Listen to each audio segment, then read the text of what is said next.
Hey guys, আজকে আমরা যাবো বরপেটার উঠে থেকে বঙ্গাইগাঁও। দুই গাড়ি সাডারিং এর বাস নিয়ে। এখনকার টাইম হয়েছে সকাল 5টা। আমাকে দুইটা গাড়ি ছাড়া একটা গাড়ি নাই কি এখনকার রাস্তার মধ্যে। আইতে আইতে হারে আমরা পাইলাম বেকির ব্রিজ। আমার আগে আগে আমার নগের গাড়িটা গেতাছে আর আমি গেতাছি পাশে পাশে।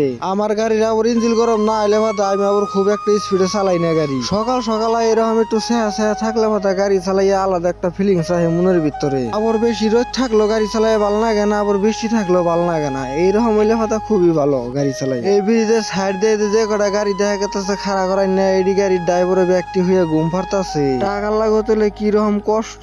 আর আমরা লোকেলে বাড়ামারি হয় না সময় হয়ে ঘুম পারি। আমি এখন এই করসিং রে ঘুরমু, ঘুরে হেরে যাবো বিজনি টাউন দিয়ে ঘুরে। আজকে ঘুরে যাওয়ার কারণ আছে, আমার নগর গাড়ির ফাস্ট্যাগ নাই, তার জন্য টুল গেট দিয়ে যাহার না, সেই জন্য তোর নগরকে আমি বিজনি দিয়ে গেতাছি ঘুরে। আমি একলা কোনো সময় বঙ্গাইগাঁও গেলে আমি এই বিজনি টাউন দিয়ে ঘুরে যাই না, সবসময় আমি টুল গেট দিয়েই যাই। আমার এত ঘুরে বিজনি টাউন দিয়ে যাবার মনে হয় না, টুল গেট দিয়ে যাওয়াটাই আমার খুব ভালো লাগে। এটাই হচ্ছে বিজনি টাউন। এখন আমি টাউনের থেকে ডাইরেক্ট উঠুম যাই হাই রোডের থেকে ডাইরেক্ট বঙ্গাইগাঁও। আমি এখন হেরে পাইলাম রাখল ডুবি ওভার ব্রিজ। সিধা গেলে হয়েছে গোয়ালপাড়া। আমি তো আর সিধা যাম না, আমি যাবো ডাইন দিকে বঙ্গাইগাঁও। কিন্তু এই টার্নিংটা ঘুরে হেরে এখনো পুলিশ আছে। পুলিশে যদি দেখে আমি ভিডিও করতেছি তাহলে আমার ফাইন কাটবো, তার জন্য এটিকে অফ করে দিলাম। এটা হচ্ছে বঙ্গাইগাঁও কলেজ আর হচ্ছে পার্ক। সেতুরে হেরে আমি পাইলাম এই মাথায় যে হেরে আমার এখন মাল খালি হবো।